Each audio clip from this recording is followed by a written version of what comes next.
Good afternoon, everyone, and welcome to this hearing of the horrors of the black market of baby organ harvesting and the practice of abortion. I'd especially like to thank our witnesses today, David Daleiden and Teresa Bukovinik. In my capacity as an elected member of the United States House of Representatives, I'm holding this hearing to conduct oversight and explore potential legislative action that could be pursued in light of these illegal practices. Today, we will investigate the violent and abhorrent truths of the abortion industrial complex. Actors such as Planned Parenthood, the University of Pittsburgh, the University of California, San Diego, the Washington Sergey Abortion Clinic, and others have taken unconscionable actions to profit off the murder of unborn babies. And just to recap some statistics about abortion, since it's widely talked about in the news and also in campaigns and elections, there are some states that have some sort of laws where there are that ban abortions to an extent. But to be clear for everyone to know, abortion is widely available in every single state in the United States of America. The three exceptions always apply. States whose laws essentially allow abortion on demand through birth. There are 26 of these states: Alaska, California, Colorado, Connecticut, Delaware, DC, Hawaii, Illinois, Kansas, Maine, Maryland, Massachusetts, Michigan, Minnesota, Montana, Nevada, New Hampshire, New Jersey, New Mexico, New York, Ohio, Oregon, Pennsylvania, Rhode Island, Vermont, Virginia, Washington, and Washington, D.C. In other words, how widely available is abortion? Overall, abortion is still widely available in the United States. People who live in states with so-called bans have proven willing to travel to nearby states to have an abortion. For example, Illinois saw an over 50% increase in abortions in the year after Dobbs and is surrounded by red states where strong pro-life laws went into effect. There are many reasons why women have an abortion, but statistically, less than 1% of abortions are due to rape and incest. Black women are among the highest, 41.5%. That's according to the CDC in 2021, having abortions. White women at 30.2%, Hispanic women 21.8%, and other races are 6.5%. Abortion reporting is difficult, though. They're always years behind in the statistics and the tracking on how many abortions occur. And all 50 states are not necessarily required to report their abortion statistics. California, Maryland, and New Hampshire do not report. There are different abortion methods, and I think it's important to talk about them. There's an abortion pill. Over 50% of abortions occur through the 2-pill regimen, which first starves the baby in the womb to death and then requires the mother to deliver a dead baby. Providers often instruct women to administer their own abortions at home. There's D&C, dilation and curettage. D&C is a first trimester surgical abortion performed typically on babies between 5 and 13 weeks of pregnancy. After administering anesthesia, the abortionist inserts a speculum, which opens the woman's cervix and continues to use metal dilators to further open the cervix. While the baby is still alive, the abortionist inserts a suction catheter, which is 10 to 20 times more powerful than a household vacuum. A curette, which is a long-handled curved blade, is then inserted to scrape the lining of the uterus to ensure there are no remaining body parts. Alec, could you please put up the graphic of abortion instruments? Thank you. And make sure that all are shown. Thank you. Then there's another method, D&E, dilation and evacuation. This is a second trimester surgical abortion that is typically performed between 13 and 24 weeks. It's performed over the course of 2 to 3 days, in which the woman's cervix is dilated using a form of sterilized seaweed 24 to 48 hours before the procedure. When she goes to the clinic, she is anesthetized, and while her baby is alive, her baby is sucked out little by little using a cannula, a vacuum-like instrument. If the child is too large for this method, the abortionist will use clamps to grab pieces of the baby, crush him or her, and remove the child from the womb piece by piece. There's also an induction procedure. This is often used in a third trimester abortion performed sometime around 25 weeks all the way to full term. The baby is almost fully developed and can survive outside the womb. This procedure can take 3 to 4 days to complete. On day 1, a chemical digoxin is injected into the baby to cause fatal cardiac arrest and kill the baby. The sterilized seaweed is used to open the cervix for the delivery of a stillborn baby. While she waits for her cervix to be dilated, she has to carry her dead baby inside of her for several days. She will then go to the clinic to have her baby delivered. If the baby cannot be delivered whole, a D&E will be performed. The baby will be delivered whole.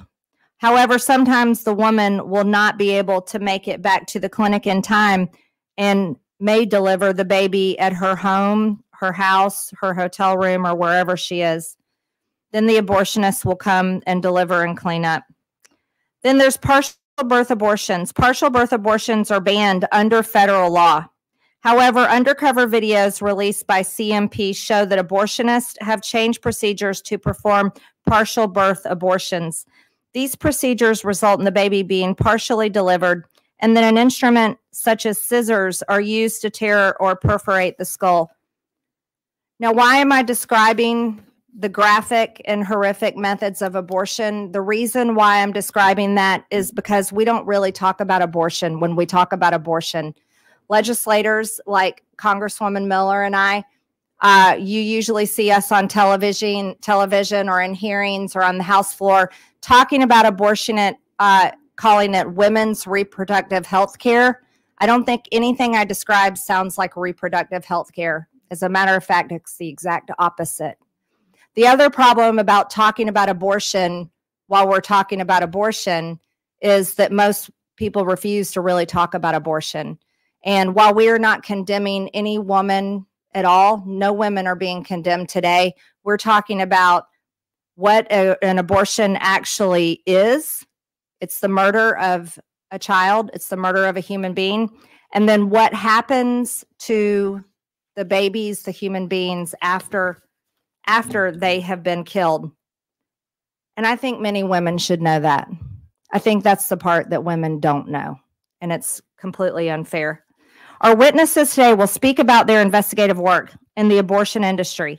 Several of the findings include undercover videos of Planned Parenthood executives and abortionists discussing their illegal work, the stitching of aborted baby scalps onto mice for HIV and vaccine research, the University of California, San Diego granting Planned Parenthood ownership of all patents and intellectual property developed through the research and experiments using the supplied fetal tissue, and the University of Pittsburgh using a research technique which calls for aborting late-term fetuses alive via labor induction and then cutting them open to harvest their livers. Furthermore, we will learn more about the 5 second and third trimester babies known as Justice for the 5, who were tragically discovered to have been partially born alive, murdered, and then disposed of to an energy company. Before we turn it over to our witnesses for their opening statements, I'd like to briefly introduce them. David Daleiden is a journalist with nearly a decade of experience in conducting investigative research on the abortion industry. In 2013, David started the Center for Medical Progress, CMP, to pursue impactful investigative journalism, protected projects pertaining to contemporary bioethical issues, including abortion. Prior to CMP, David worked as a director of research for a national media education and advocacy organization. David is a graduate of Claremont McKenna College. His writings have appeared in various publications, and he has appeared on several radio and television broadcasts to discuss the important work he does. Thank you, David, for being here. Teresa Bukovinik is a progressive activist, founder, and national leader in the American pro-life movement. For nearly a decade, she has worked through a secular framework to address the tragedy of abortion violence on demand in America. She was a co-discoverer of the 5 late-term aborted babies that were discovered at an abortion clinic in DC in 2022. Teresa is the founder of Progressive Anti-Abortion Uprising, PAAU, a left-wing pro-life organization which has become an important voice in the political activism landscape. She is the former president of Democrats for Life of America and previously founded a group called Pro-Life San Francisco, who exposes the horrors of fetal organ harvesting at the University of California, San Francisco. Teresa, thank you for being here. I'd now like to turn it over to Mr. Daleiden for his opening statement.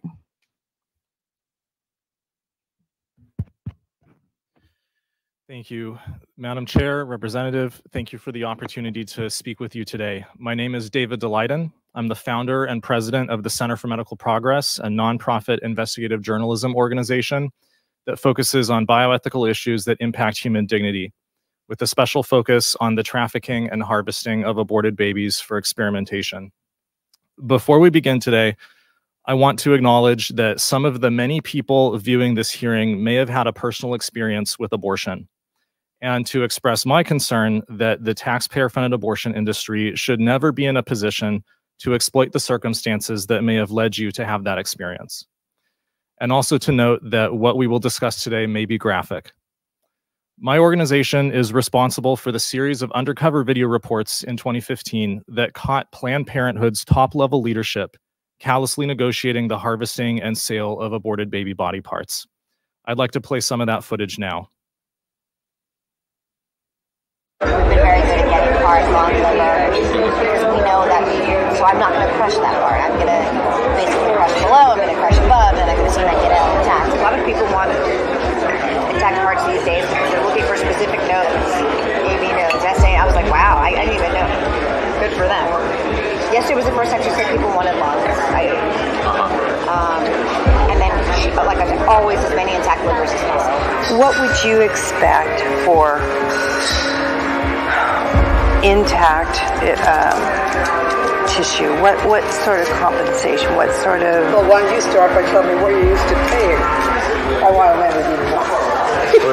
I thought I want a Lamborghini. Because that's how we're going to keep you happy, Yes. right? Yes. To make sure that financially Yes. you're growing your clinic and however you need to say that, frame it on the other end. Yes. So if we alter our process and we are able to obtain intact fetal cadavers, it's all just a matter of line items.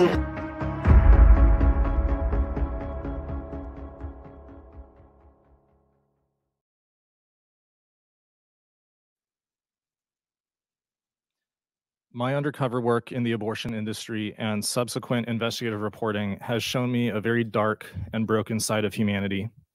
I've watched the handling of dismembered babies inside some of the biggest Planned Parenthood abortion centers in the country, while their research officials discussed how to disguise the sales.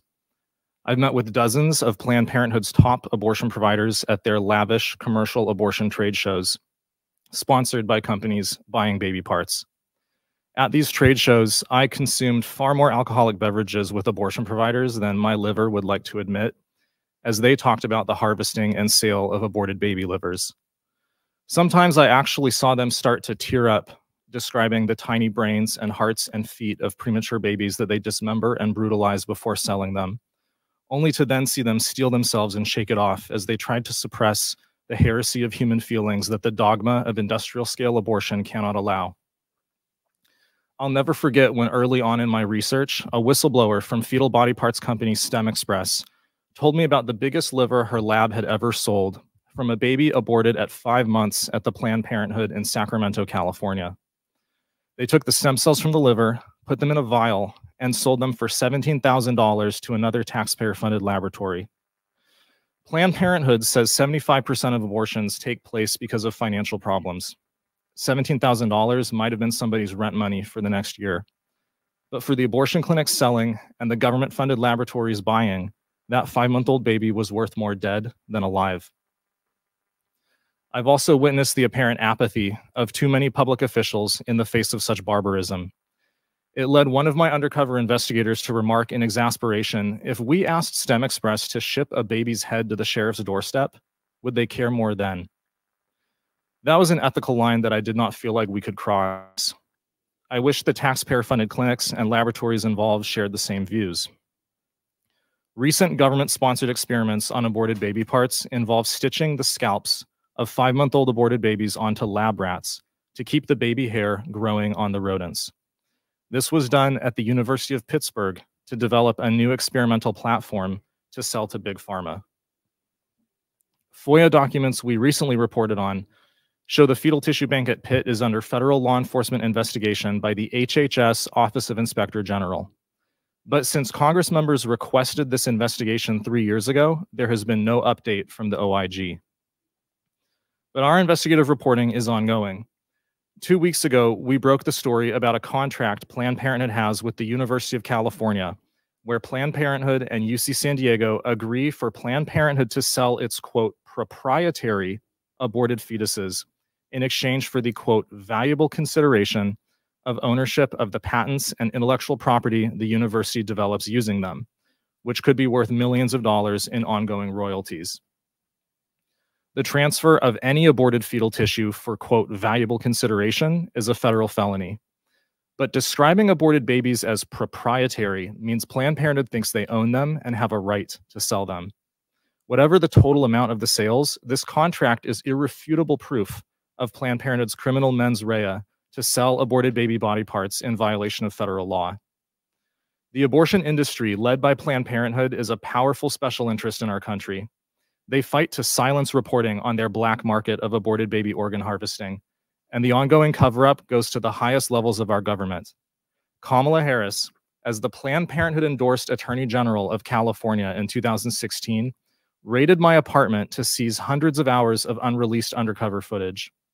Some of the biggest Planned Parenthood abortion centers got a federal judge in San Francisco who previously opened and funded a Planned Parenthood clinic to issue a federal injunction against the release of the remaining footage. I and my organization now face a total $25 million fine for our investigative reporting. I guess being able to continue to sell baby parts is worth at least $25 million to Planned Parenthood. Aborted babies are only valuable for Planned Parenthood to harvest and sell and for government-funded laboratories to buy, precisely because they are human beings just like us.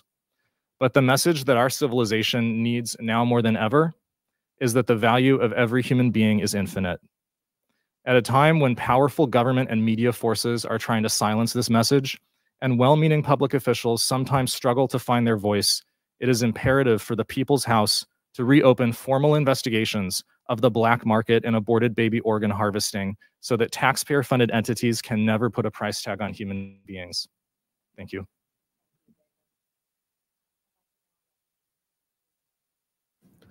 Thank you. It's an honor to be here. I am the founder of Progressive Anti-Abortion Uprising. I'm also an atheist.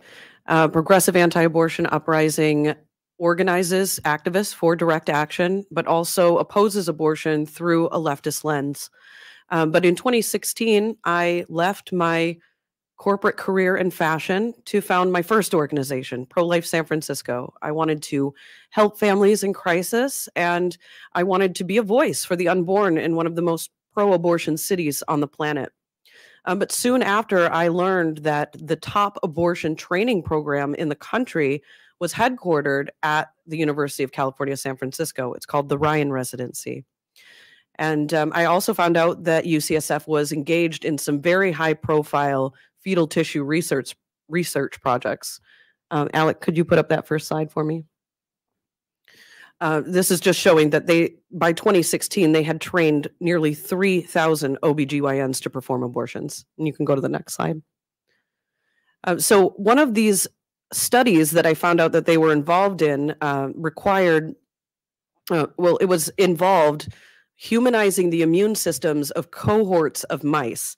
And according to the National Institutes of Health, this project required 2 pristine, electively aborted fetuses per month. And the notes in the study suggest that all of them were between the ages of 18 and 24 weeks. That means that many of them were viable and could survive outside of the womb if provided medical care. You can go to the next slide. So UCSF, according to their own online public training modules, performs second trimester abortions 2 ways, either through D&E, a dismemberment procedure, or through a labor induction. Now, because feticidal injections like digoxin, which you mentioned in your opening statement, cannot be used in cases where the fetus is intended for research because it destroys the stem cells. Because of that reason, we know that these dismemberment procedures are being done on fully live, pain-capable, and sometimes viable babies. And the next slide. According to the Society of Family Planning, which is a pro-choice organization and backed up recently by the University of Vienna, labor induction abortions without the use of digoxin past 20 weeks produces born-alive infants half of the time. This raises very serious concerns about the treatment of abortion survivors in these research scenarios. Now, the Humanized Mouse Project went on for nearly 20 years and received almost $30 million from the federal government alone.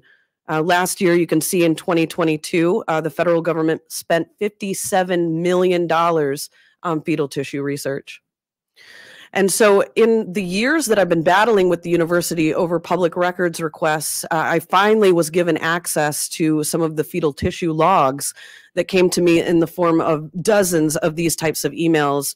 You'll see the one at the bottom says, the sample I collected today, gut and spleen. Have a great weekend and Thanksgiving. Next to it, you'll see pelvis, external genitalia, pelvis, external genitalia, lower half of body. There are just dozens of emails like this. Now, it has been 8 years since the Select Panel on Infant Lives gave more than a dozen criminal referrals for several abortion industry entities. And from what I can tell, the DOJ has done nothing. It is really disturbing that private citizens like David and I have had to go in and battle with these universities over records that the DOJ has already had. And this negligence has spanned 3 presidential administrations.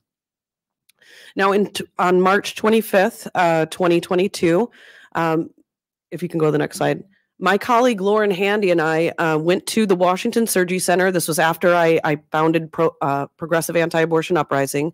We were going to this clinic to help moms in crisis. But when we got there, I took this photo of this truck that was parked outside Curtis Bay Medical Waste Services. You can see the boxes here on the dolly. We approached the driver and convinced him to give us the box. When we opened the box, inside were the remains of 115 aborted fetuses and embryos. 5 of them were very late term. Experts believe them to be the ages of 24 and 33 weeks. Now, 2 of them were completely whole, and given their gestational age, that's a good indication that they were likely born alive. There was a 3rd that I would like to show you, but it is a very graphic image. I wanted to warn you before, but that's okay. You went for it anyways. This is a baby girl we named Harriet. She, as you can see, she is totally intact, but at the base of her skull, there is an incision where it appears that her brain has been suctioned out and her skull has been crushed. These are hallmark wounds of an illegal partial birth abortion procedure.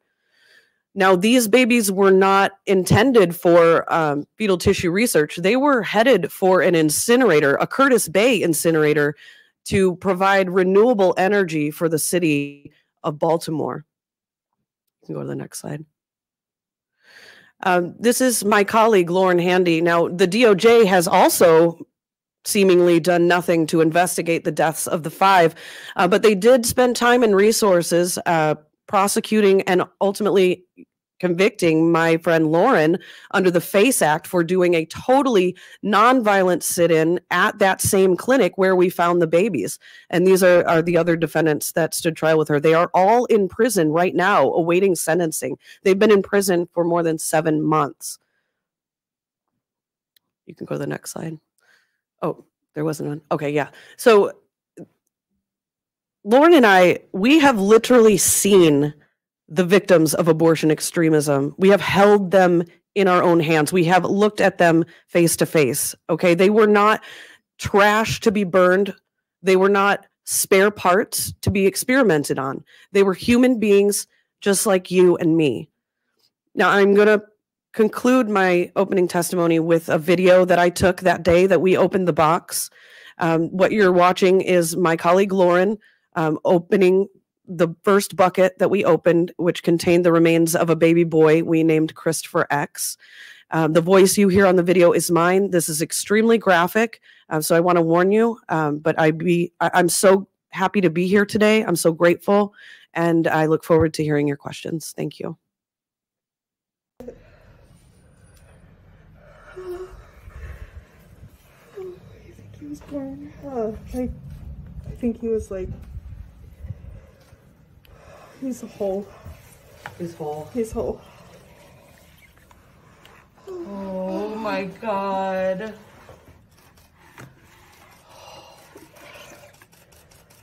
Oh, rest in peace, little baby. Fuck these people.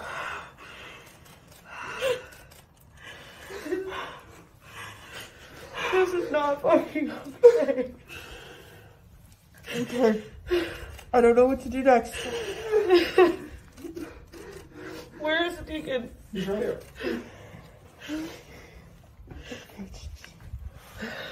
Okay, little baby. It's okay.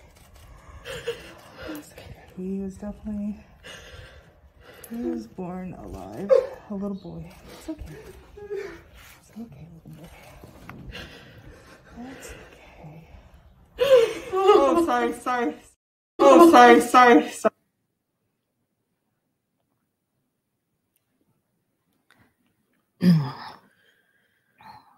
Thank you, Teresa. That was the video that you had opened the box. That was there were buckets inside of the box. Is that correct? Yes. When we first cut it open, there was a mountain of small turquoise containers. They all had the date and I believe the parents' initials on them. And as we unpacked dozens of those, over 100, we did discover a bag at the bottom of the box with 5 much larger buckets and one a little bit larger than the rest, which is the first one we opened. Is that the video we just watched? Yes. First, it has to be said that there aren't words to describe that video. And, you know, being a mother myself and have delivered 3 children, that is appalling and very difficult to watch. I'm sure it's extremely difficult for people watching this, hearing, to see. That's not what we just saw in the video, is not tissue or a clump of cells, as so many women tragically believe when they go to have an abortion. Do you know the approximate gestational age of that baby? Experts believe him to be around 33 weeks. Very viable, completely viable. Absolutely. So just to be clear, that's a baby that if it were born could easily live. Yes. Yes. And again, of course, we are not holding judgment on any of the women. We're looking at the reality of an abortion. Did you examine the baby? How was the baby killed? There were no wounds on him. And so given his advanced gestational age, it appears that he was likely just delivered alive and placed in that solution where we found him. So this is a 3rd trimester abortion clinic here in Washington, D.C. Is that correct? Yes. What abortion clinic is that? It's the Washington Surgery Center. operated by Cesare Santangelo. Can you tell me about Santangelo? He has harmed women, and he has been doing abortions through all trimesters for several decades here in Washington, D.C. Has he ever been, for harming women, has he ever been prosecuted in any way? I believe that people have tried, but not successfully, and he is still a member of the National Abortion Federation. Is there any of these women, former patients of his testimonies or filed complaints anywhere? Yes, there is definitely paperwork on that. Okay. Is that something you can provide to us later? Yes. Okay, great. Tell me a little bit more about the evidence of the babies' bodies. Do you believe these were victims of partial birth abortion? I believe Harriet was, yes. Now the other 2 of the 5 were fully dismembered. So I think that it's very unlikely that we'll get justice for them. But the 2 that were completely whole, Christopher X and Phoenix, they definitely appear to, there's a high probability that they were born alive, and an autopsy might be able to help us determine that. Mm-hmm. And if the other babies that were aborted and they were dismembered, that's because of the size they were. Is that correct? I think it just kind of depends on how the procedure goes. I think that, Santangelo is likely just trying to get the procedure done however he can. And sometimes that might require dismembering them before you can extract the parts from their parent. This is brutal and horrific. Cutting a baby apart in order to remove it from a woman's womb. Do you believe that to be women's reproductive health care? I do not. Do you believe that to be a right? I do not. I don't either. So can you tell me a little bit further about what's going to be done with their bodies? What was done with those boxes? So we did allow 110 of them to be buried by a priest in an undisclosed location. We handed over the 5 largest ones to the DC police, asking for autopsies. And when it happened, several members of Congress also issued letters asking the Department of Justice to investigate, demanding an autopsy from DCPD. As far as we know, that has not happened. It's been 2 years since then. We are confident that the bodies remain in the hands of the medical examiner, but we don't have any we don't have anything planned in terms of how we're going to get justice for these babies. Now, these 3rd trimester abortions that are happening here in Washington, D.C., are they happening anywhere else in the country or across the country? Sure. Yeah, they're happening in many states, especially, like I mentioned, in California. They're certainly happening there for the purposes of fetal tissue research. There are several other states that have no gestational limits where we know they're performing all trimester abortions, like in Colorado, and Maryland and New York, and now probably Michigan, and many other states who have passed recent ballot initiatives that will allow them to perform abortions through all trimesters. Is this does the abortion industry stand for social justice? You cannot be an anti-capitalist and support the abortion industry. You cannot be anti-fascist and believe that it is okay to mass murder children. We can't build a more progressive society on a pile of dead babies. I don't think so either. Thank you very much. Now we would like to play several videos that were subpoenaed by the Oversight Committee and used in their investigation and criminal referrals. These illustrate graphic details of Planned Parenthood chief medical officers and abortionists discussing their illegal work. Let's go ahead and, Mr. Daleiden, I'm going to let you tell us about these clips, and we can go ahead and play the first clip. So I'm not afraid of undercutting the competition. Well, I just went into this, and it was very good. And then we've gone through our first year. Yeah. I mean, I was looking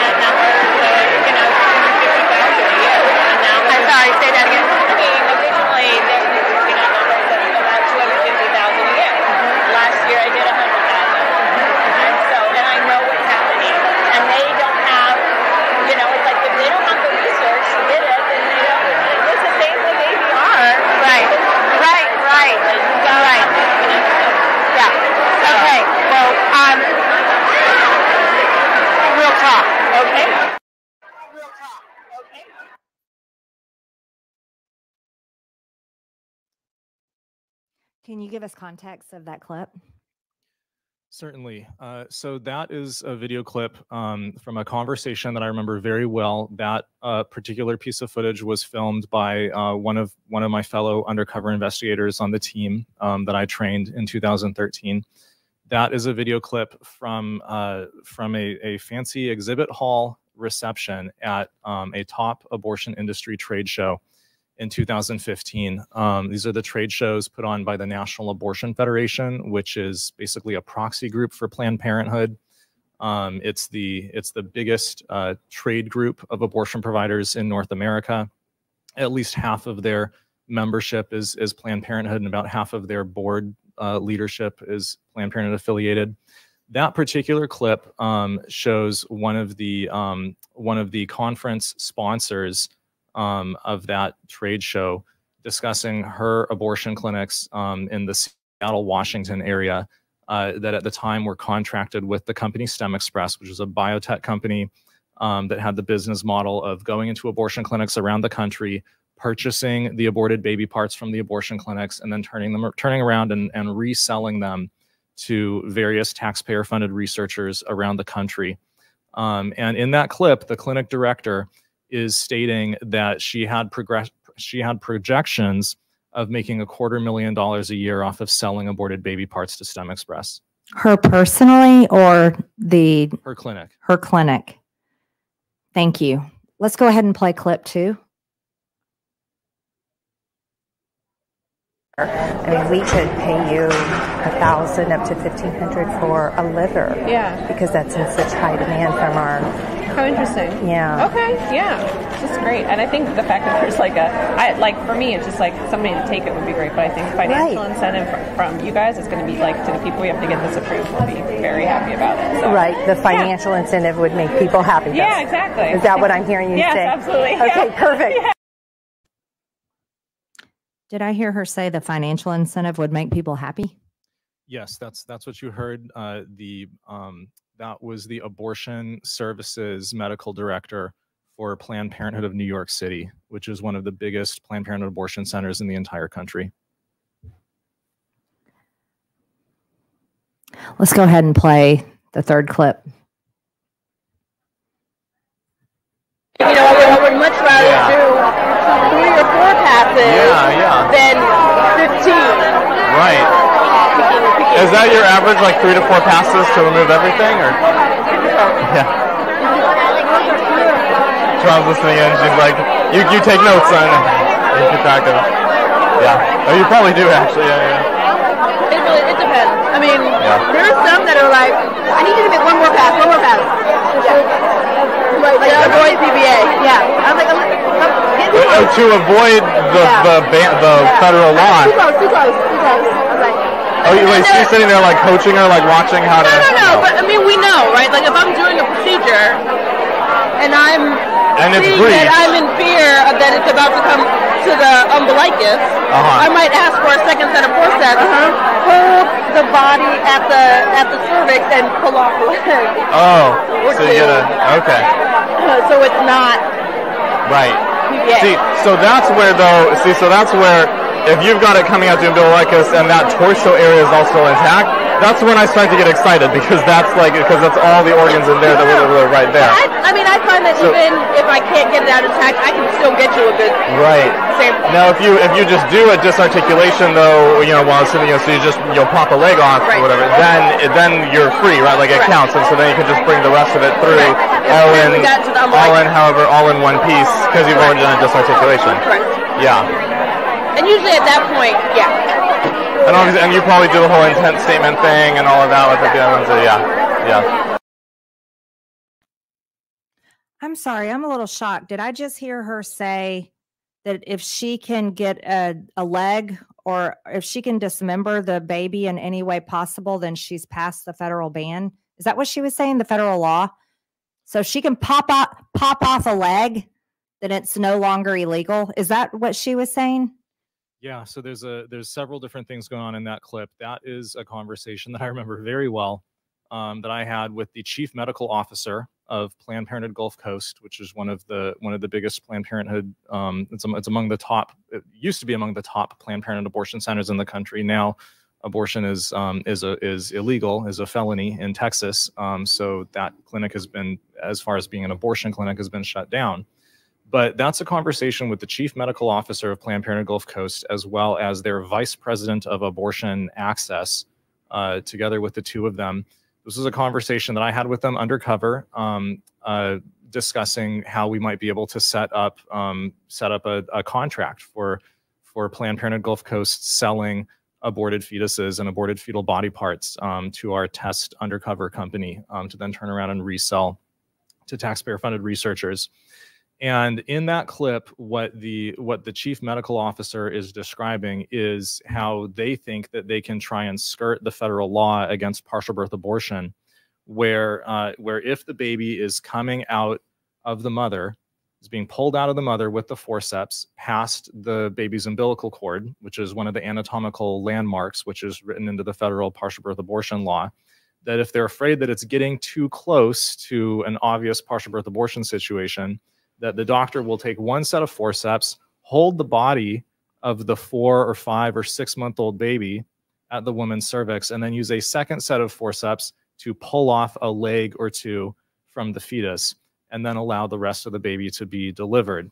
Now, you heard me say in the clip undercover, that's when I start to get excited, because as a fetal organ harvester, that means that the baby's torso is still going to be intact, which means that you're going to have access to all of the body parts within the torso, the heart, the lungs, the liver, the kidneys. But obviously the baby, just pulling off, one leg from a baby who's 5 months old is not going to immediately kill the baby. That baby will still be alive, being delivered. It's just a live baby being delivered, missing one leg. So what the chief medical officer of Planned Parenthood Gulf Coast is describing in that clip is mutilating a 4 or 5 or 6 month old baby while it's being delivered in order to try to cover up their violation of the federal partial birth abortion law in order to sell more aborted baby body parts.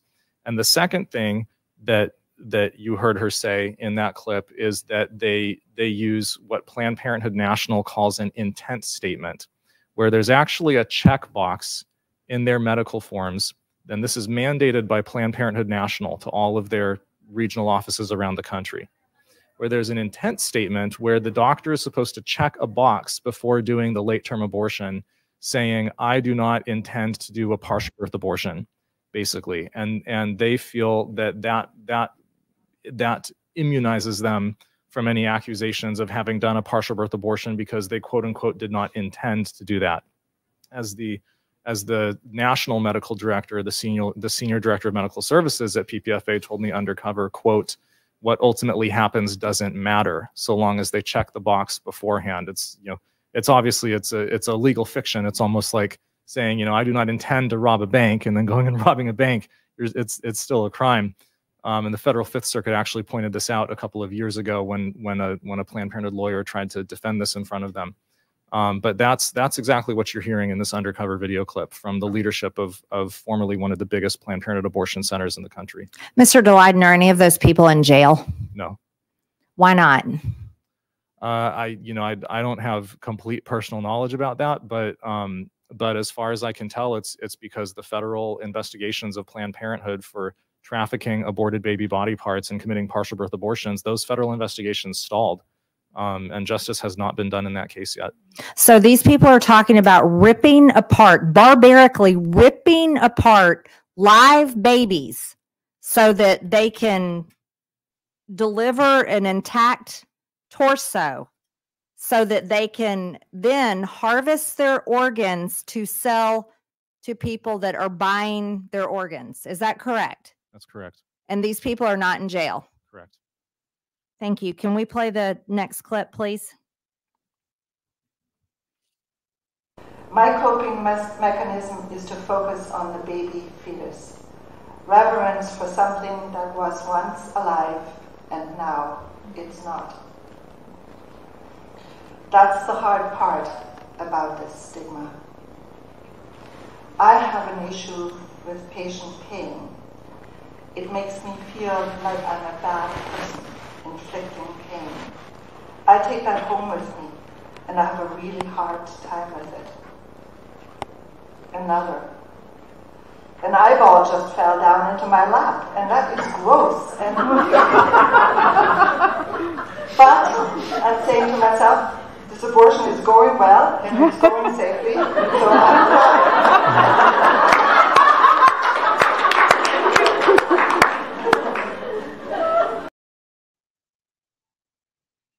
So that clip started out in what it sounded like remorse, but really was the beginning of a punchline. Yeah, that is a clip from a presentation that was being given by the individual who is responsible for running and managing Planned Parenthood's abortion training programs all across the country. They're managed out of UCSF, out of the University of California, San Francisco. So Teresa mentioned the Ryan Residency Training Program, which is paired with the Fellowship in Complex Family Planning. It's sort of a 2-track abortion doctor level up program that Planned Parenthood has been running for the past almost 30 years now, I think 20, 25 years. Run originally out of UC San Francisco, University of Pittsburgh, and UC San Diego were some of the early adopters of this training program. So it tends to be associated around the country with places that are hotbeds for fetal experimentation as well.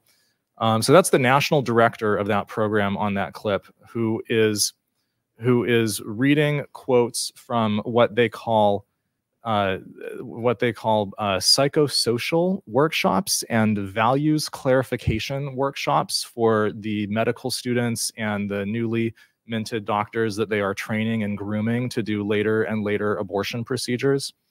And as most people might expect, if it becomes your job week after week, month after month to go in and do 20 to 30 to 40 dismemberment abortions on 4 and 5 and 6 month old babies every weekend, most people start to, even people who are very committed to a pro-abortion ideology, start to have a really difficult time with that. And so you're hearing her read quotes from some of these workshops and some of these seminars with abortion doctors in training saying, my coping mechanism is to focus on reverence for the baby that was once alive and now it's dead because I killed it through the abortion. And then you're also hearing her describe one of them talk about doing an abortion and the eyeball of the baby fell down into their lap, and that's gross. And then you hear this is an audience of 200 to 300 late-term abortion doctors in this fancy hotel room, and they all laugh and applaud. By the way, the CEO of one of the main federal contractors for supplying aborted baby organs to the NIH and NIH-funded researchers, Advanced Bioscience Resources, was seated in the front row of that seminar, and was one of the people who laughed and applauded the loudest at that line. It's unbelievable. Okay, let's do the final clip, please.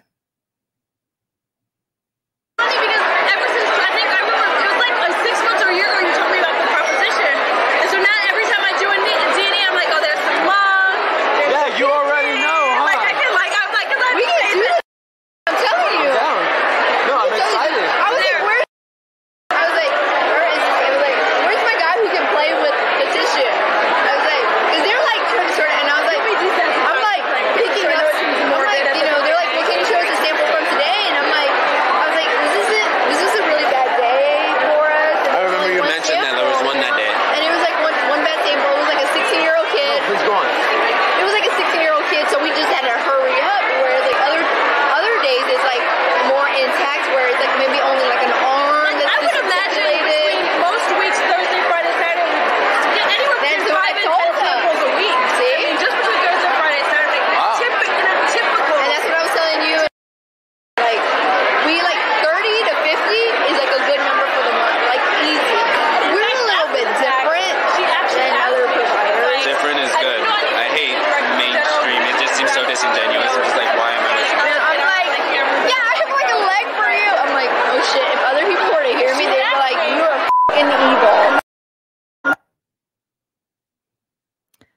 So 30 to 50 so-called tissue samples are a good month for an abortion clinic. That's what she was talking about. Tissue being lungs and body parts and organs. Can you elaborate on that conversation? Yeah, so that's again, this is another conversation with the abortion leadership of Planned Parenthood Gulf Coast, which some viewers may actually be familiar with their now iconic building. It's the big building that looks like a kind of shaped like a cash register, or some people think a ziggurat in Houston, and that is one of that actually until the abortion part of it was shut down after the law took effect in Texas, that was the largest abortion clinic in the Western Hemisphere.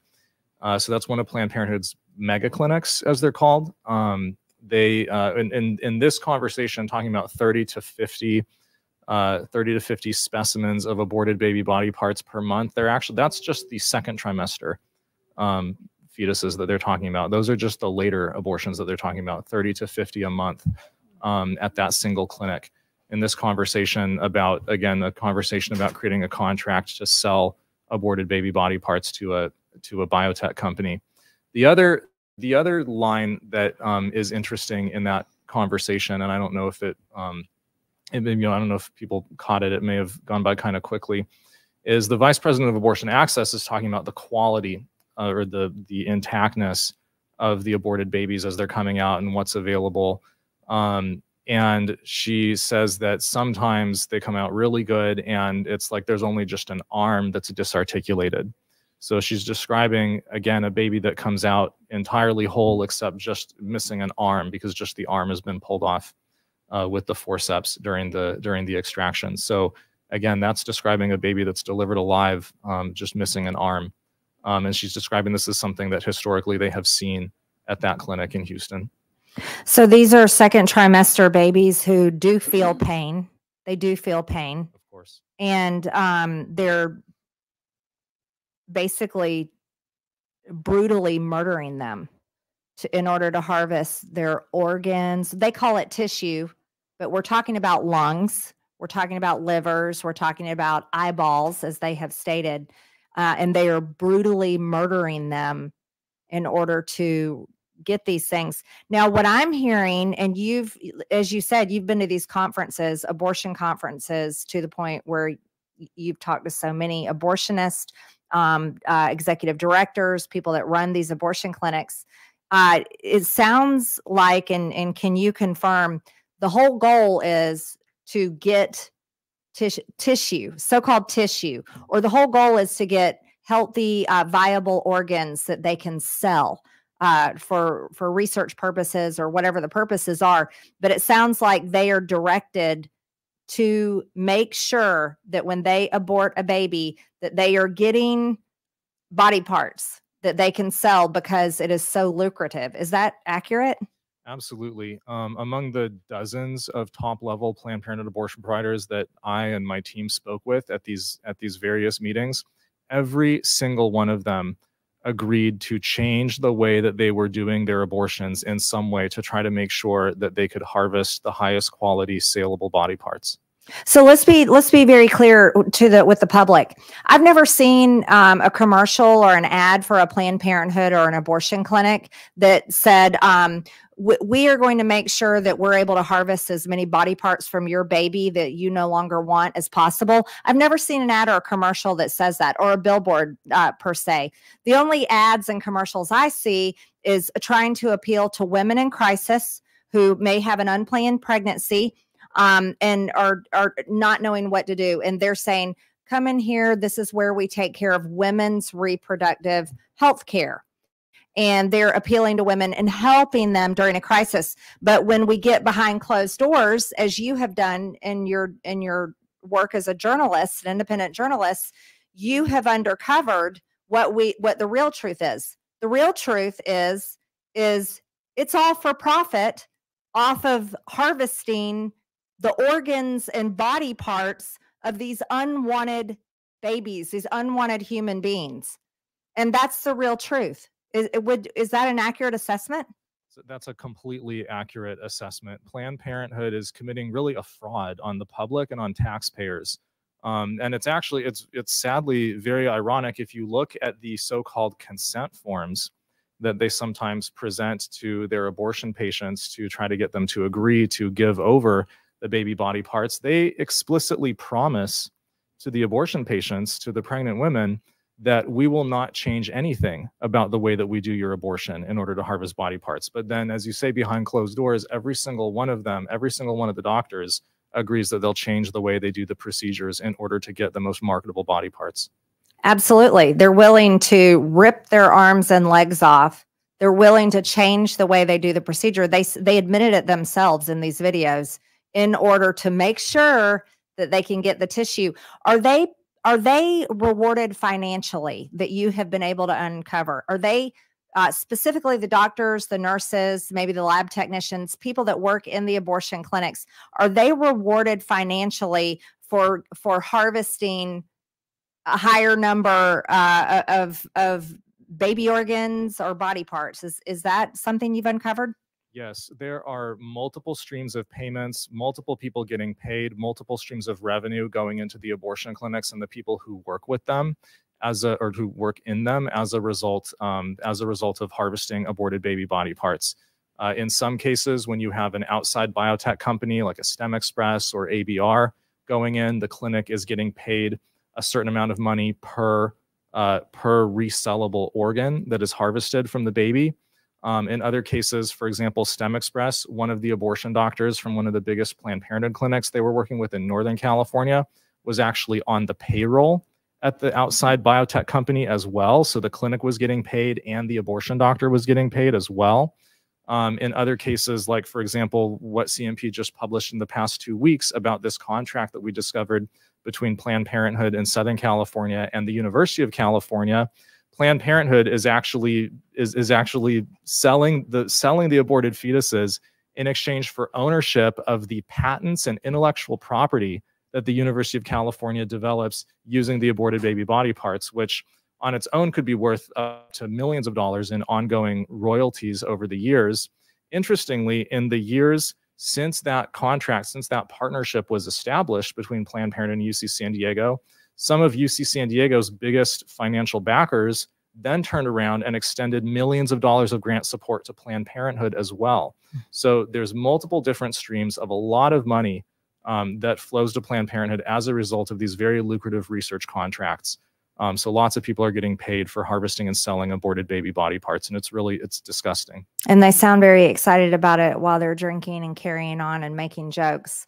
Thank you very much, Mr. Daleiden. I'd like to hand over time to Congresswoman Miller. Thank you. Good afternoon.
However, pregnancy care centers, which the left has relentlessly attacked in recent years, not only provide support to women facing crisis pregnancies, they also provide critical health care, all completely free of charge.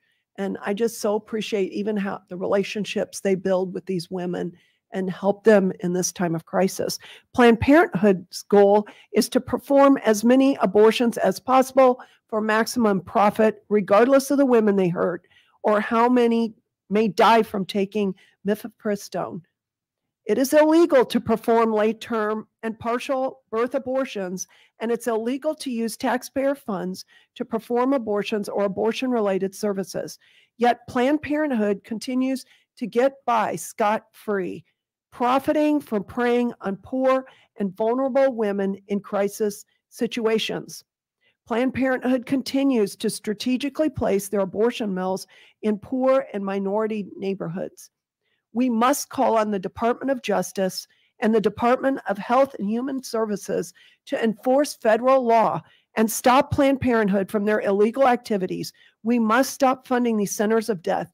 If Merrick Garland and Xavier Becerra refuse to enforce federal law, we have the power to remove them from office. It is the #1 duty of the government to protect its citizens, the littlest citizens too.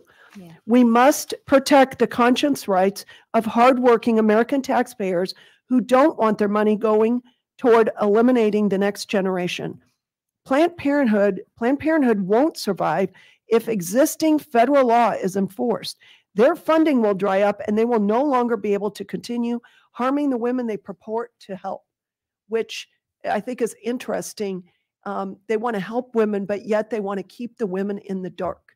They don't want to give them the, require an ultrasound and information given to them so that at the very least they are making an informed choice. So they are deceiving the women and then they are harming them. We must also call for all charges against David Daleiden and the Center for Medical Progress to be dropped. The work he did to uncover this charade deserves protection. So, Mr. Daleiden, I have a question. What charges and legal costs are you facing from exposing Planned Parenthood? Thank you. So as I mentioned in my opening, due to retaliatory lawsuits from various Planned Parenthood centers and Planned Parenthood National, very strategically filed in federal court in San Francisco in front of a judge who had formerly opened and run and funded a Planned Parenthood clinic before becoming a federal judge. Oh my. We now face a total $25 million fine for our investigative reporting work. The same kind of undercover reporting that many people are familiar with across the country in many states, in California, in New York, in Florida, everywhere. But for doing the same thing that professional undercover journalists do on a regular basis, we're facing a total $25 million fine from a Planned Parenthood judge. And as I also mentioned in my opening, back in 2016, as Attorney General of California, endorsed by Planned Parenthood, Kamala Harris ordered a California DOJ raid on my one-bedroom apartment with explicit instructions from Planned Parenthood to seize the remaining unreleased undercover videos to try to completely prevent them from ever seeing the light of day, ever being used in a congressional hearing or in a congressional investigation. And that case is actually still ongoing, where I and one of my fellow undercover investigators faced the first ever in history felony charges under the California video recording law. This is the first time in the, I think, 70-year history of that law that anyone has ever been criminally prosecuted for undercover news gathering. This is regularly done across the state of California on a weekly basis. Professional television news stations do undercover video reporting in settings far more confidential than the crowded hotel lobbies and public restaurants where my team recorded undercover. And yet we're the only ones who have ever faced charges under that recording law. There's been a lot of development in First Amendment law recently that really calls into question the ongoing constitutionality of recording laws like that. I'm not a lawyer, I'm not an expert, but that is something that people watching this might be interested to know, that there are a lot of developments there. So I definitely agree with you. I think the time is certainly ripe. I've every call for those unjust and very anti-free speech charges to be dropped is really important right now, because I think people have a right to speak and to publish information of public significance, and people shouldn't be afraid to do that. We're a better society and a stronger civilization if people can speak openly and people can access critical information on issues of public concern. How much have you spent already on your defense? You know, I don't have the total numbers off the top of my head, but the public has been very, very generous with me and my organization and our council over the years, and I don't know that it would have been possible to continue fighting for the truth of what we've uncovered on the undercover videos, to continue our ongoing investigative reporting, and to continue fighting against Planned Parenthood and the abortion industry in the courtroom and in the court of public opinion. That would not be possible without the really generous support of the public that I think believes in this cause. So I'm very, very grateful and humbled by that. Are they continuing to move forward on the felony charges? Or charge? Is it one charge? The state of California so far has refused to drop this case so far. It's gone through several different state attorneys general now, but it was launched by Kamala Harris. There's some very interesting discovery documentation that has recently been produced by the attorney general in that case that definitely implicates the vice president, and to a degree that was not necessarily known before. Hopefully more of that will come out in the near future, but so far that case is still active. And then I was just wondering, when you were talking about late-term abortion being illegal, I'm actually from the state of Illinois. Our governor has made Illinois a destination state, not for business, not for vacations, but for abortion. And we have no limits on abortion there. Also, they go around parents, so minors can attain abortions in Illinois without parental consent or oversight or counseling. But how is it that, or how do you define a late-term abortion? Well, I think abortion industry people wouldn't even say the word late-term abortion. They would say later abortion now, and that is also kind of undefined. But I think one important milestone when talking to the public about abortions in later trimesters is viability. People still really care that whether or not a baby can survive outside of the womb on their own. And the viability standard is right now between 21 and 22 weeks. And so generally when I'm thinking of later abortion, I'm thinking of abortion past 20 weeks. And do you know how many women have died because of Planned Parenthood's dangerous late-term abortions? And then the careless use of the mifepristone? I do not know exactly how many women have lost their lives, but we know that as abortion proceeds later in pregnancy, that it becomes more and more dangerous. And I think that you're going to see, many more deaths from women who have undergone abortions past 20 weeks than you will before. And then I'm sure that this Planned Parenthood is using taxpayer money, right, to do all this?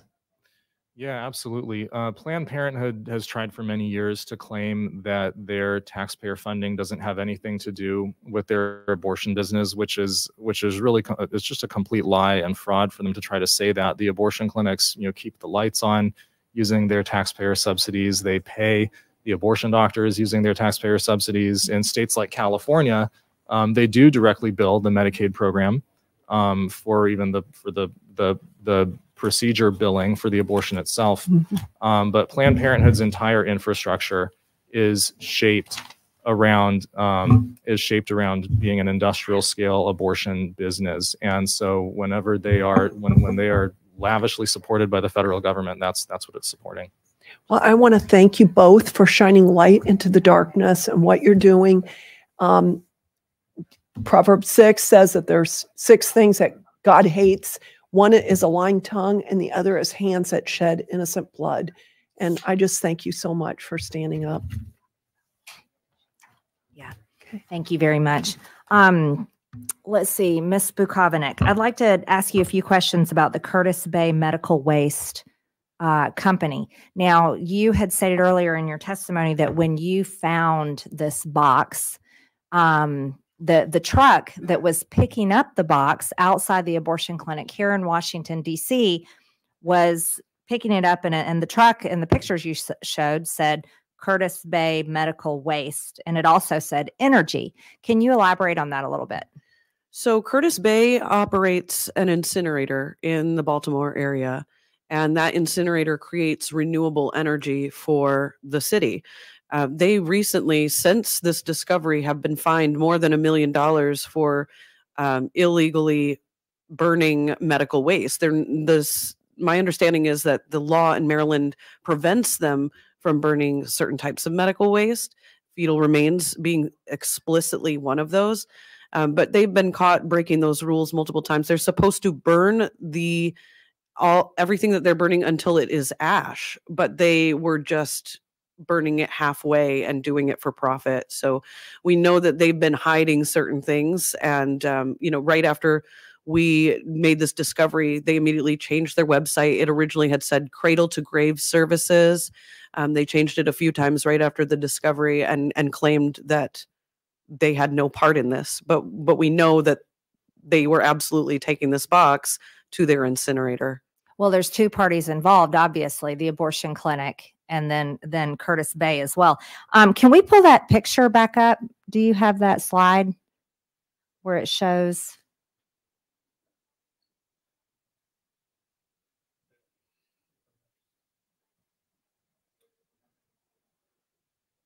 Yeah, that one.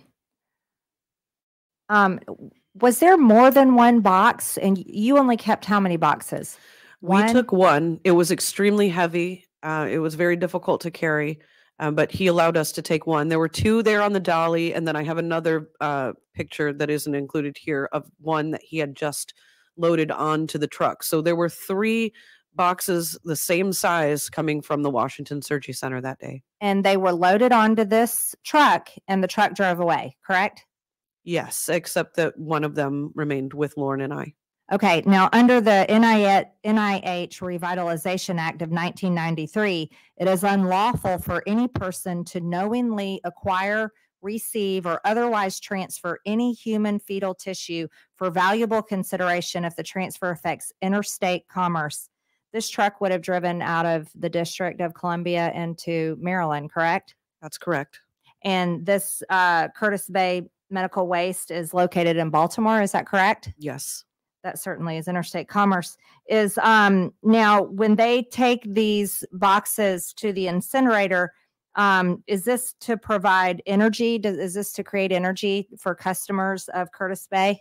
Yes, it makes money for Curtis Bay by burning the material to change it into renewable energy. Thank you.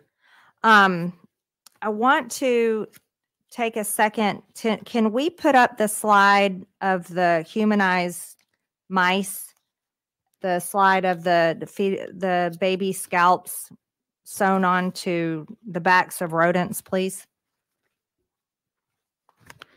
And this is at the University of Pittsburgh. And this is from, Mr. Daleiden, is it 2020? This is from, yes, this is from a study published by University of Pittsburgh professors in late 2020, I believe. Late, okay. And according to the information I have here, scalps were taken from aborted babies at gestational age of 18 to 20 weeks of pregnancy at the Maggie Women's Hospital and the University of Pittsburgh Health Sciences Tissue Bank. Is that correct?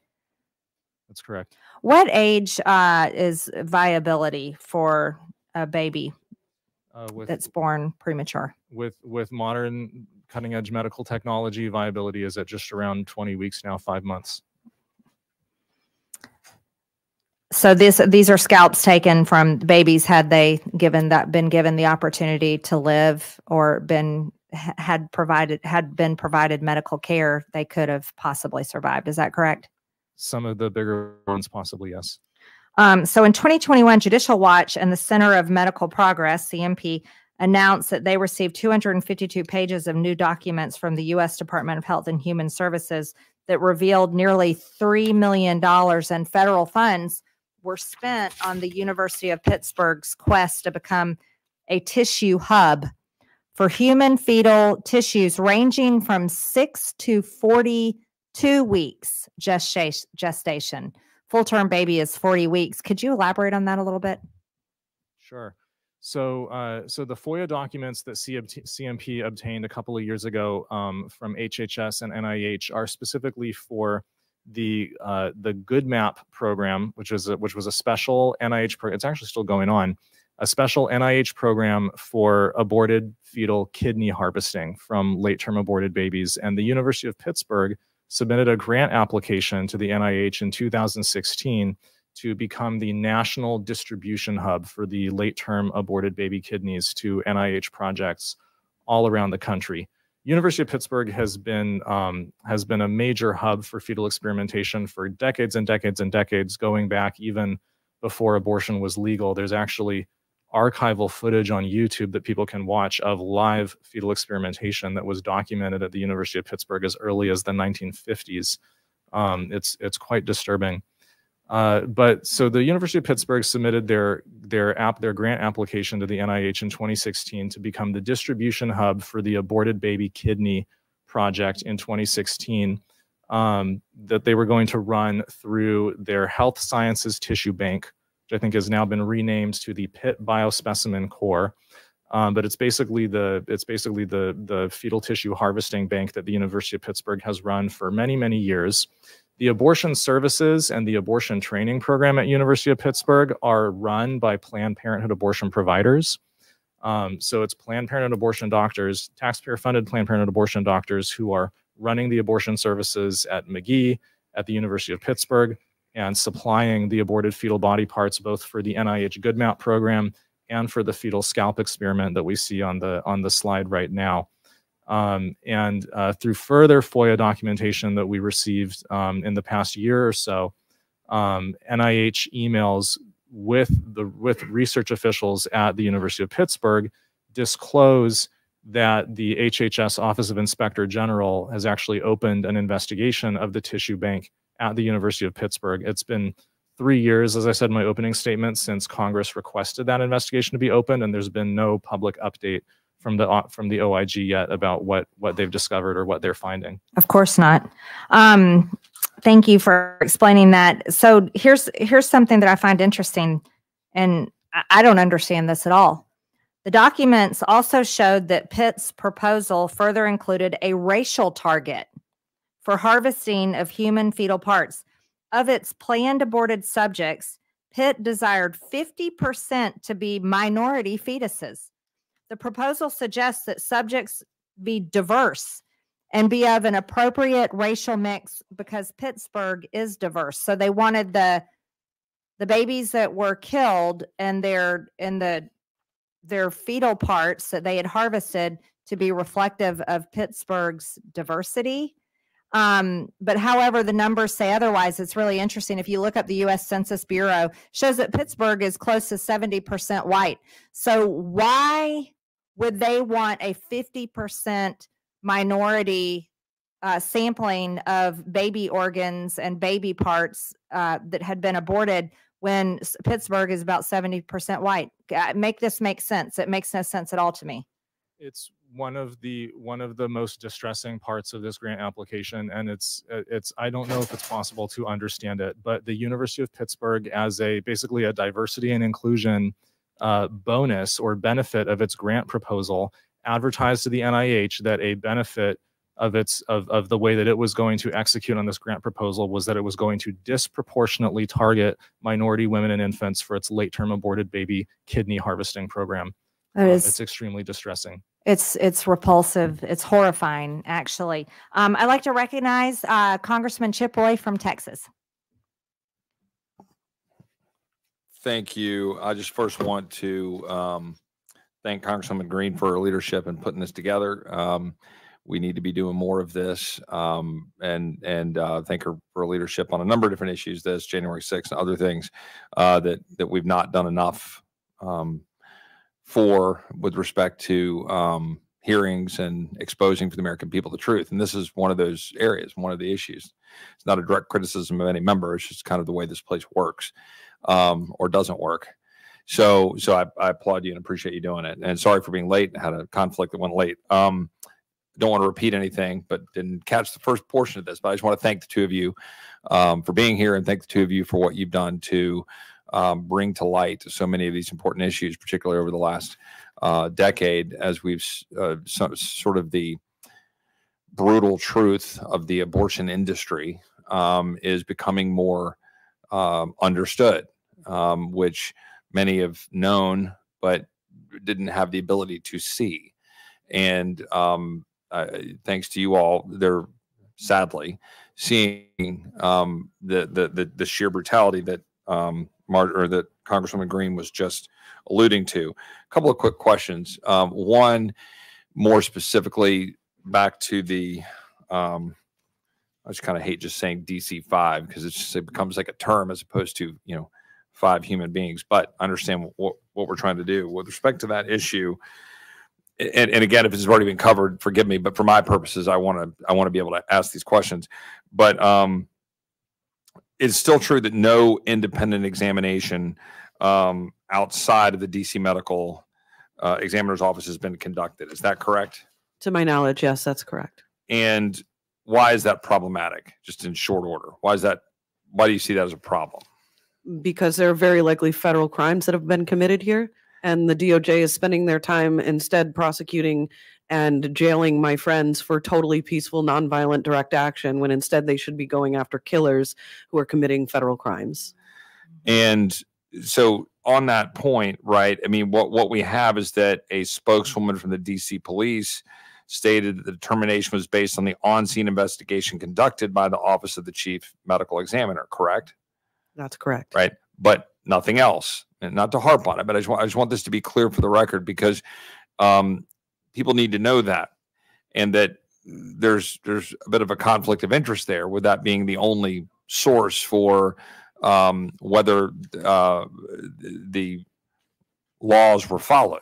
Correct? Yes. And specifically to what you said, and again, forgive me if it's repeating anything that was discussed earlier. We believe, based on the information before us now, in terms of what you all have been able to uncover, that there's virtually no way that the laws were actually followed, and that in fact there was evidence of late-term abortion, correct?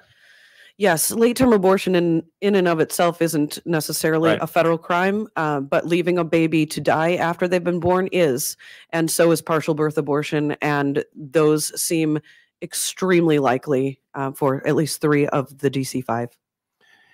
And can you, again, if this has been covered, forgive me, can you explain for my purposes specifically why you believe that? The two that are in totally intact condition, they were very old in terms of their gestational age. They were very advanced. We're looking at, experts have put them around 30 weeks or more. Which, as you said, late term isn't itself necessarily a crime. Right. But go ahead. But leaving a baby to die after they've been born alive is. Now, I explained in my opening statement that without the use of feticides, a feticidal injection like digoxin, according to pro-choice sources like the Society of Family Planning and the University of Vienna, the rate of infants being born alive, if they are induced medically, like through a labor induction, is 50%. So that automatically raises the question of what happens if they are born alive. And the abortion provider that works at the Washington Surgery Center has actually said on camera about 10 years ago that if that happened, that he would not help the baby in that case. So we have very strong reason to believe that any babies that are medically induced in his practice that are born alive don't leave that facility alive. What do you believe should be the next step in investigating and pursuing the truth? I think Congress should subpoena the bodies of the babies. They should subpoena Lauren to come testify. I believe that Santangelo should testify, and there should be very thorough hearings. Switching topics for the sake of time, we can always come back. Quick question. You and I have discussed in the past, you don't come at this from a particular ideological perspective, do you? Or maybe you do, but let me just put it this way. You and I aren't necessarily politically aligned on a lot of issues. Is that correct? That's correct. The point being, your perspective and what you have here is not being driven by any political ideology. Is that a fair characterization? That's a fact. But rather a concern for life. Yes. So I said that as a precedent now for both of you for questions that you might have expertise on, and Mr. Daleiden, you might have more on this case. But in general terms, and a lot have been asked about NIH and some of the issues involved, and obviously the universities, and Ms. Green covered that pretty thoroughly. Again, not sure if you already covered this, but I'm concerned about federal dollars and what they're being used for and where they're being directed and where they're headed. So do you all have any way to characterize the extent to which or how much taxpayer money the NIH has spent on what I'll characterize broadly as fetal experimentation, say within the last year or over the last 5 years or some other framework? And again, forgive me if you've covered this already. No, go ahead. Yeah. Either one of you. Sure. So as Teresa mentioned pointed out in her opening statement, actually, just in the past year, for the most recent numbers that the NIH self-reports, they spent $57 million on fetal experimentation. I have serious concerns that the NIH's public reporting of those numbers are not accurate, because there are plenty of examples that my organization and other citizen researchers have uncovered where there were either major NIH grants or major research studies published using aborted fetal body parts, or other fetal experimentation projects that we have examples of, where the NIH grants that supported them are not included in that public NIH database on the NIHreport.gov website. So, for example, we've been talking about the baby scalping experiment at the University of Pittsburgh. That was supported by multiple NIH grants, one of them from Dr. Fauci's NIAID office. Those grants are not reported in the NIH human fetal tissue categorization on the nih.report.gov website. And that's just one very prominent example. They were using NIH grants to scalp 5-month-old babies and stitch the scalps onto lab rats, and that's for some reason not categorized as a human fetal experimentation project. So I think that, there were. So that's not, to be clear, categorized in what you described in a minute ago as the $57 million number. Is that an annual figure? Correct. That's what I'm saying. So you're saying a $57 million annual figure that presumably flows through and from HHS funding predominantly, which, by the way, is on the docket to be voted on this week. I would point out to my colleagues generally, but particularly my Republican colleagues. So that $57 million annual amount is not inclusive of what you just described as an observation with respect to NIAID and Fauci and what we just talked about with the scalps. Is that correct? Correct. It does not seem to capture all of the fetal experimentation money that's being spent. That's $57 million. I think we could cut. I think that's right. Do you have anything to add to any of that with respect to the taxpayer funding or any of that?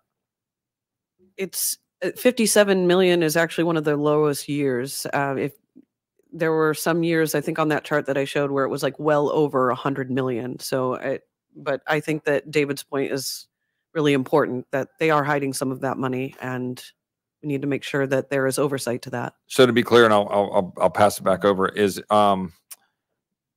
in addition to whatever Congress is voting on this week in particular, we've got about half of our budget, Department of Defense, State and Foreign Operations, we've got HHS and other Department of Homeland Security.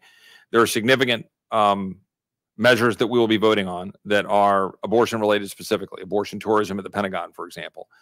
But this is, we're talking about here in terms of experimentation, which is beyond funding the abortion industry specifically for carrying out abortions or marketing or do whatever they're doing to carry out abortions, but rather the experimentation that's going on with this industry broadly. I'm trying to like clarify for the record that this is what we're funding. So when we vote on this stuff, these are the kinds of things we're voting to fund.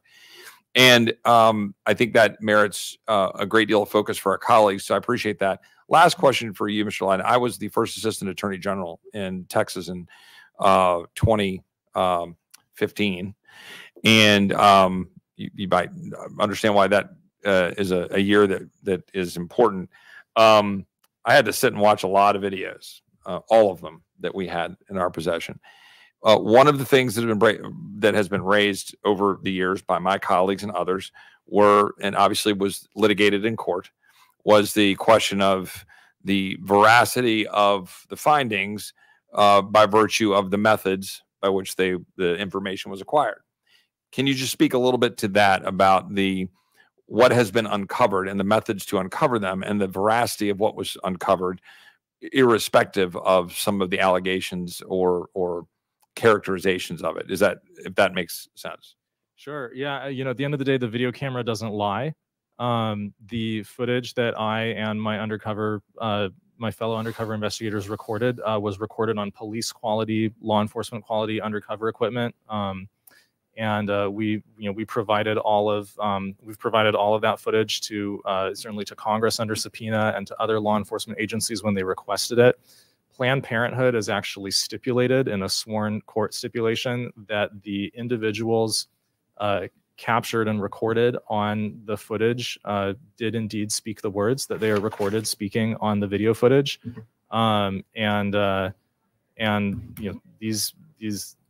These people, I think the Planned Parenthood officials who are shown on the tapes ought to themselves be subpoenaed and be questioned under oath about their statements. There's been a little bit of that done so far in deposition testimony and other work, some of which is actually public, which CMP has reported on. And it's very interesting once you put the leadership of the abortion industry under oath and you show them these tapes and you ask them about those talking points about saying, heavily edited, which I still don't know if that means, the subtitles were too big or we put the subtitles on the tapes were too bold or something. But you ask them about those talking points and they backtrack pretty quickly when they're under oath because the video camera doesn't lie. Thank you. And I'll say anything to add to the methods with respect to finding some of this information and what you all, have had to do in the same category and that this stuff's coming to light because of those actions. Anything you have to add about those methods? I think it's just absolutely shameful that over the last 8 years, we have had to battle with these universities over records requests, that we have had to do all of this investigation as private citizens when the DOJ has had all of this information all along. The DOJ knows that fetal tissue research relies on born alive infants in some cases, and yet there has been no action taken. So that has been incredibly frustrating, but that's why this moment is so important to David and I, the fact that we are finally getting this on the congressional record and hopefully move this forward and get some justice for these children. Last question, I promise. FACE Act. Repeal it. So you have 3 supporters of doing that here, I'm sure. But can you just articulate, and this is the final question, articulate the extent to which the FACE Act has been used politically to target certain individuals versus others and how that has impacted you all? And again, forgive me if it's repetitive. Yeah, the FACE Act was enacted in '94 to suppress pro-life activism. Ultimately, it was a response to everyday Americans going to abortion facilities, places where the killing is happening, while the killing is happening, and putting their bodies in between the killers and the baby. And the FACE Act was very effective in shutting down that type of activism because it basically made pro-life activism a federal crime.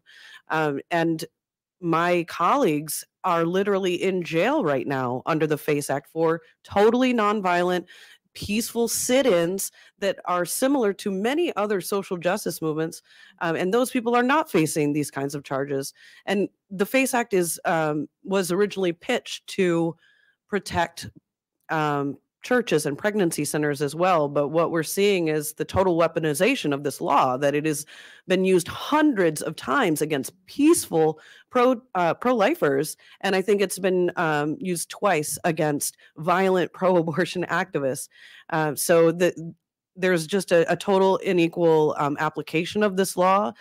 It was designed to oppress us. It is oppressing us, and pro-life activism should be legal in this country again. Is it right that it's about 130 something to maybe 3 roughly under the Biden administration? Isn't that roughly correct in terms of FACE Act applications directed towards pro-lifers versus other? Yes. Thank you. I yield back. Wow, that's a staggering statistic. Thank you very much. Talking about your friends that are sitting in jail right now, there's 9 of them. Is that correct? Yes. And can you just describe what they did? Like, what did they do? Did they physically grab a woman to stop her from having an abortion? Did they attack a nurse, a doctor? Did they cause any kinds of damage to the abortion facility itself?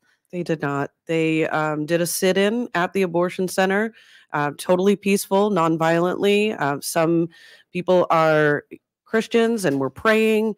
Others were, talking to moms in the elevator. Some were outside counseling moms.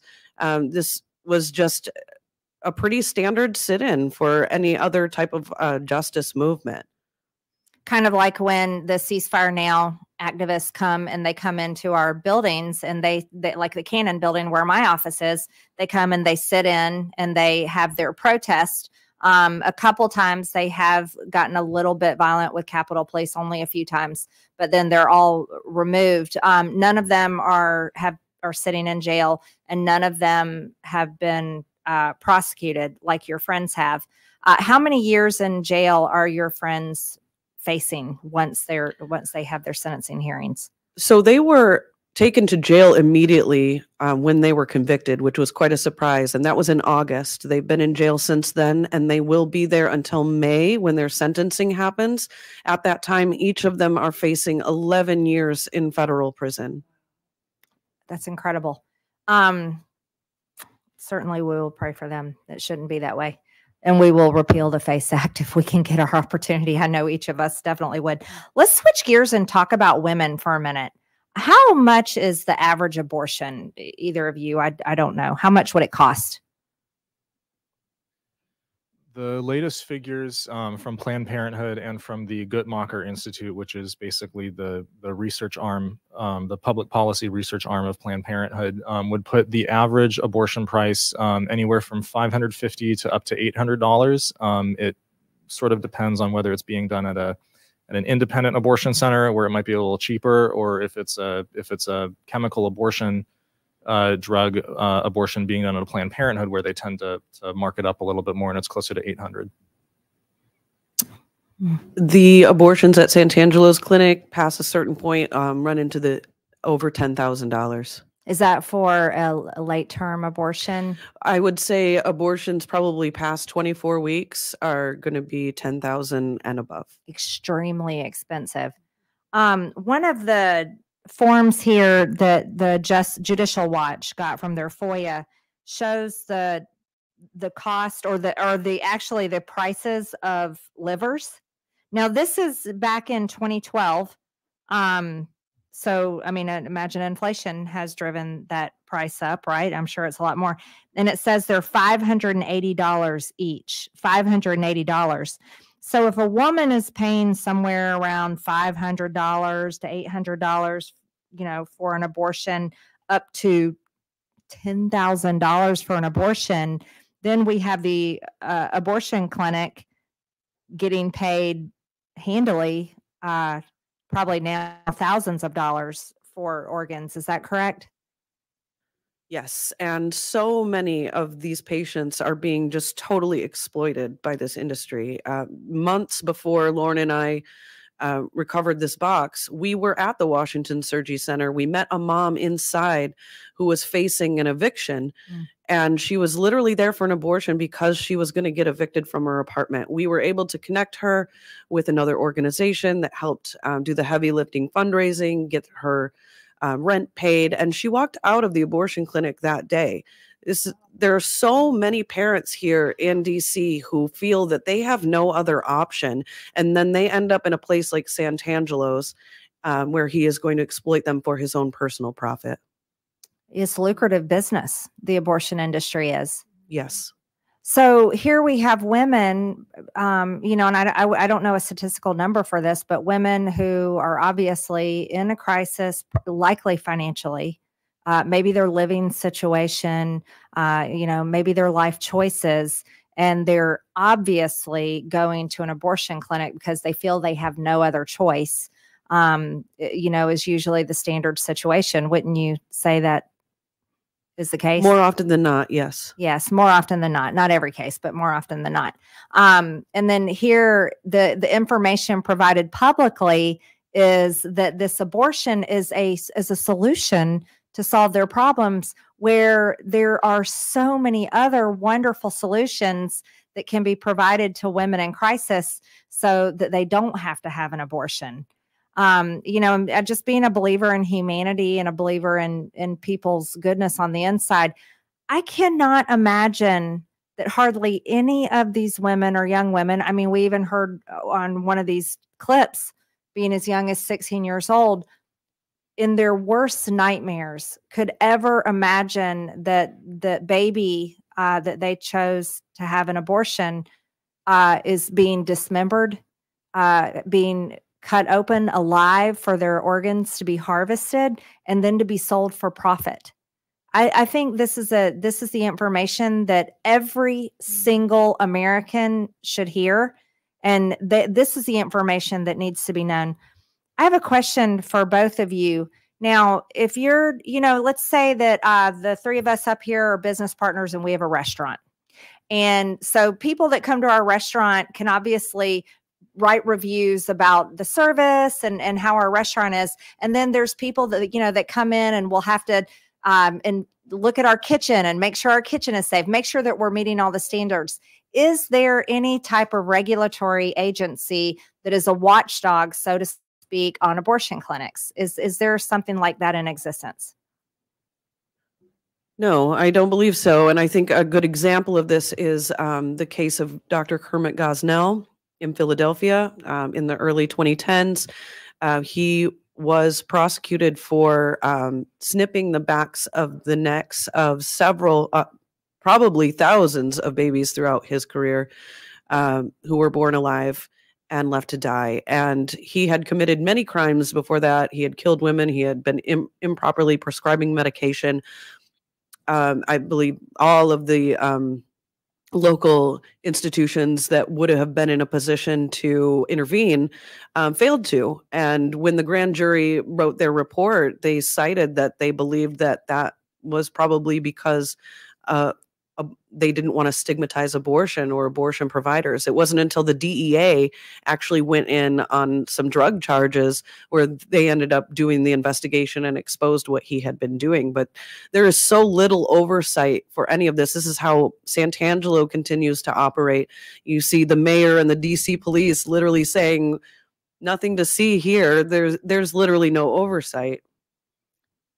Yeah, the Philadelphia grand jury report in the Kermit Gosnell case in 2011 or 2012 specifically found that the Pennsylvania Department of Health had refused to investigate the numerous complaints that had been made over 17 years about Kermit Gosnell's clinic, because they felt that investigating the complaints and enforcing the existing regulations on the books at Kermit Gosnell's clinic would imperil so-called abortion access for the rest of the state of Pennsylvania. And so because of the aggressive pro-abortion political ideology of the state government at the time, Kermit Gosnell went uninspected, was allowed to continue his crime spree for almost 20 years, where he was delivering third trimester babies alive and killing them after they were born by snipping their spinal cords at his clinic. And he did that for 17 years until it took a federal drug bust investigation to discover what he was really doing. So if that's what was going on in Philadelphia, Pennsylvania, imagine what's going on in other places across the country. It's an absolute disgrace that there's not the strictest enforcement of existing laws and regulations when it comes to a life or death industry like abortion. Absolutely. That makes a lot of sense. And so it's more of a, I was going to say a veil of privacy, but it's actually more like a, my goodness, the strongest building possible of that creates it's more secrecy. And then you add in the incentive, the financial incentive of harvesting organs, harvesting baby body parts that happens behind these secretive walls, is astounding. And that there's no watchdog group, there's no one coming in making sure that they aren't doing these things, and they confess at these conferences over drinks and food. That is exactly what they're doing. It's absolutely horrific. Congresswoman Miller, do you want to take a few minutes? Sure. So in Illinois, Medicaid covers abortion. How many states, do either of you know how many states Medicaid is covering abortion services? That's a good question. I think it's a little bit over a dozen. It might be I think it's somewhere between 12 and 17. The last time I looked at the numbers.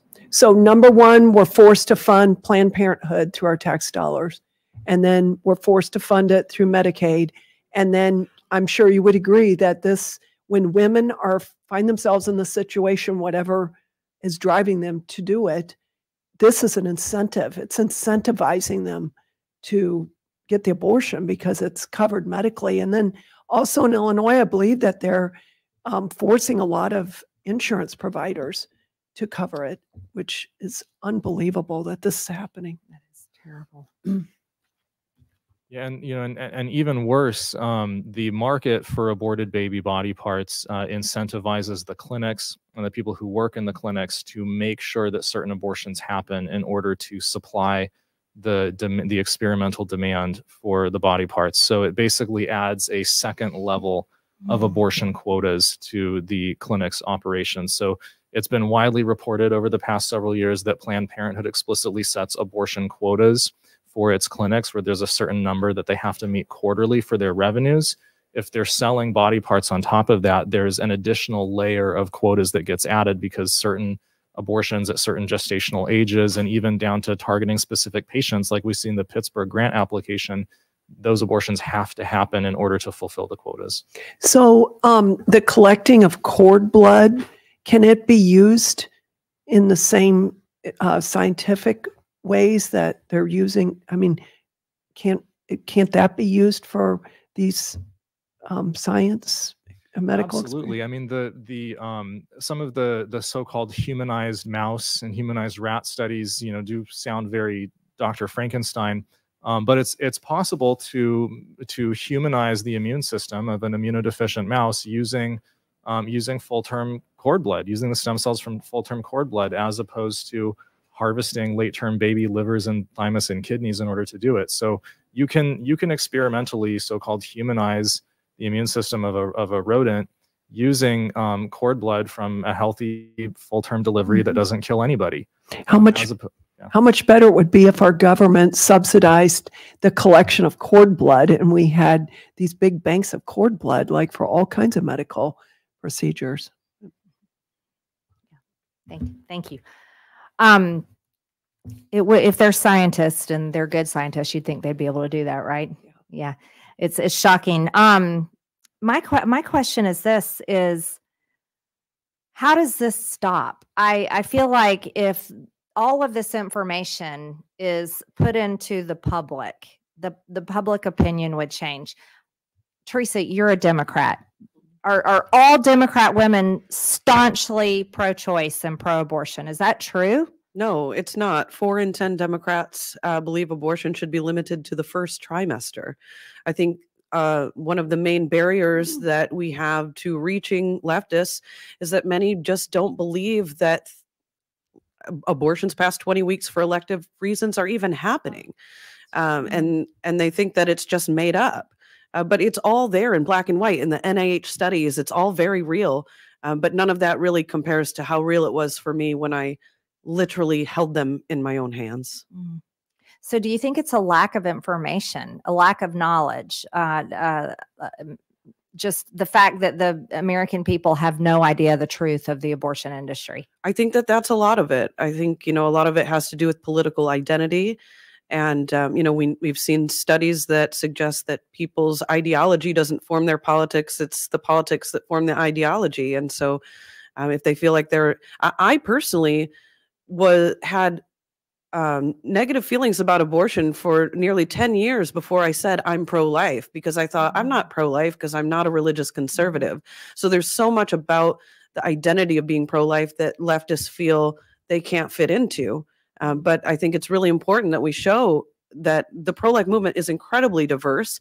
It is literally for everyone. And it's so important for leftists and Democrats and socialists to step up and say, this is mass murder. This is not something that is supported even through our own leftist lens, that our own leftist lens calls upon us to protect the marginalized. And we have thrown these babies to the wolves. So well spoken. This has to be the most least political issue when we're talking about humanity. We're talking about human lives. This is genocide.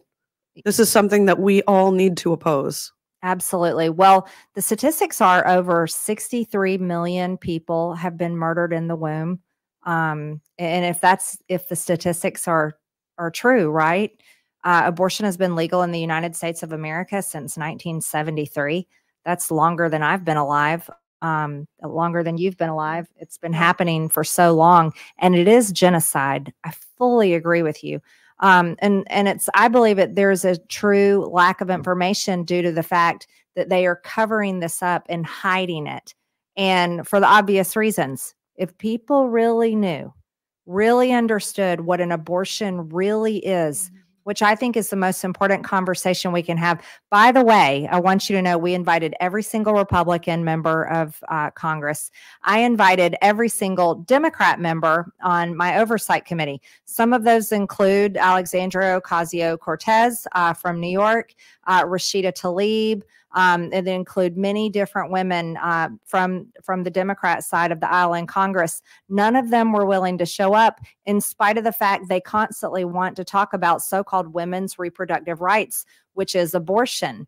I think this is such an important issue to engage on. But if we're going to talk about it, we have to really talk about exactly what it is in the most worst, goriest detail, because that's what it is.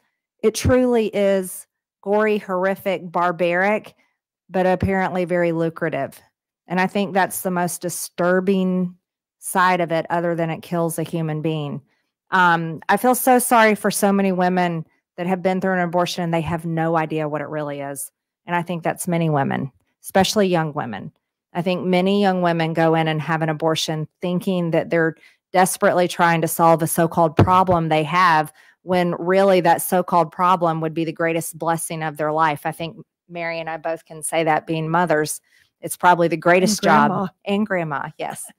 And it's probably the greatest unplanned journey any woman could take of her entire life, because there's nothing but blessings that come from it.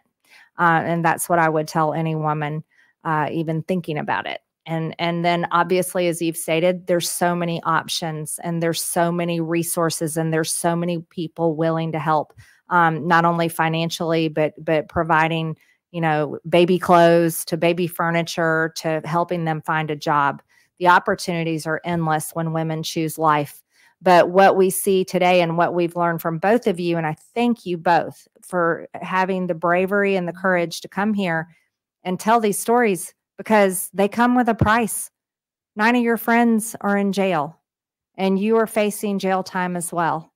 But I truly thank you. And I believe that there's a great reward for your courage and the information that you're providing. And of course, I think many people watching this will pray for you both and pray for this information to go wide and beyond, because when the truth comes out, that's where changes can be made. And that's why we're holding this hearing today, to begin to make changes. And the biggest change that needs to be made is there should be no baby slaughtered in their mother's womb, or partially born and slaughtered barbarically for their body parts to be sold. And that's something that I can't imagine any American disagreeing with that. It's not possible. If you put it out there to the American people, they will agree with us fully. So this is going to conclude our hearing today. Thank you very much. I hope people watching at home will share this and engage in our offices. Thank you.